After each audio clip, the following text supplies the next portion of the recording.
flying.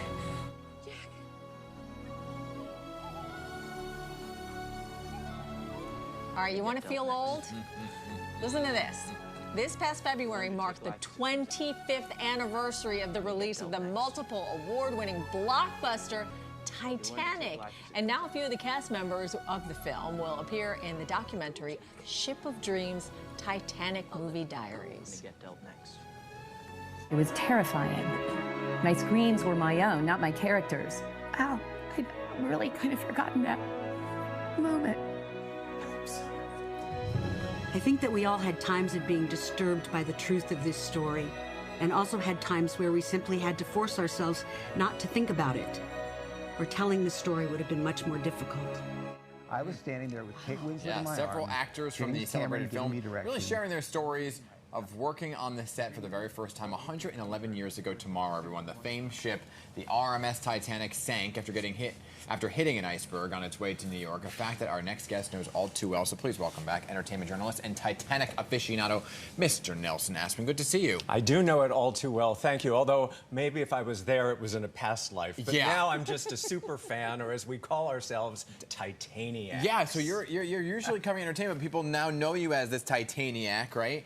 Because you're fascinated with the ship and it's where it is, kind of like underground, under the water right now. What made you so fascinated with this to begin with? Well, I think it's the same thing that makes everyone fascinated with not only James Cameron's film, but the Titanic story itself. Yeah. It's got everything. It's got history, it's got romance, it's got mystery, intrigue, action. All the elements of a good soap opera are there. And you know, aside from Jack and Rose, Leo and Kate in the movie, but aside from that, it's a true story, and I think that's what's compelling. I mean, it is compelling. I went and saw it 3 times in the theater. It is that compelling. But you're also part of this new documentary, so tell us a little bit about what it covers. That's right. Ship of Dreams, Titanic Movie Diaries. The filmmaker, Alexandra Boyd, had a small part in Titanic, but it created months and months of work on the set in Mexico. They basically rebuilt the Titanic, and as you've seen the movie 3 times, Hazel, you know, you focus in on, oh, well, there's the steward, there's the waiter, there's the officer, there's the lady that rode the ship. And so she had the foresight to get her supporting cast actors to write their diaries, their memories of the experience. And now, 25 years later, she reunites them to share those diaries, to look back on that special time in conjunction with the re-release of James Cameron's film. Right. And it brings up all these not only emotional stories, but also very humorous ones. Yeah. And it gives you a fresh look at a very familiar story. You heard her get all choked up on that. Seriously, I mean, well, it's emotional to, I guess, to talk about it because you're playing a real-life character.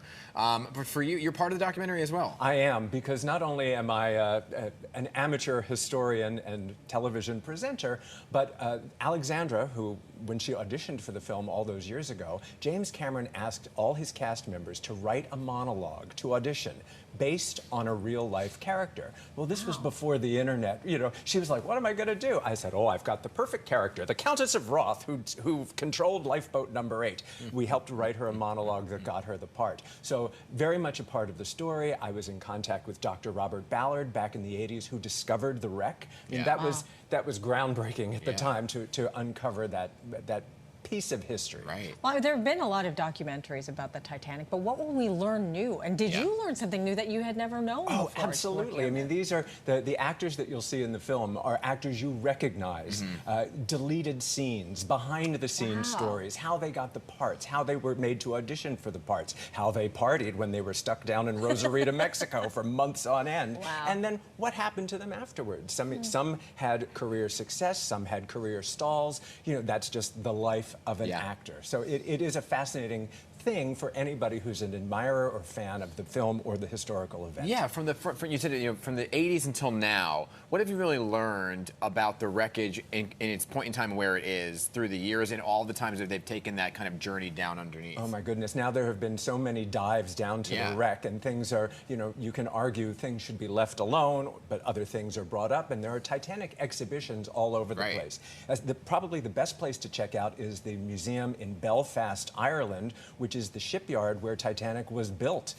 So really fascinating. Everybody has a connection to Titanic, whether it's personal or just from a fan point of view. Yeah, I'm certainly a fan. Oh, good. I'm looking forward to seeing this documentary. Speaking of which, Ship of Dreams, Titanic Movie Diaries launches online tomorrow on April 15th at shipofdreamsfilm.com. Thank you for I coming hope you love it. Oh, it sounds fascinating. It really does.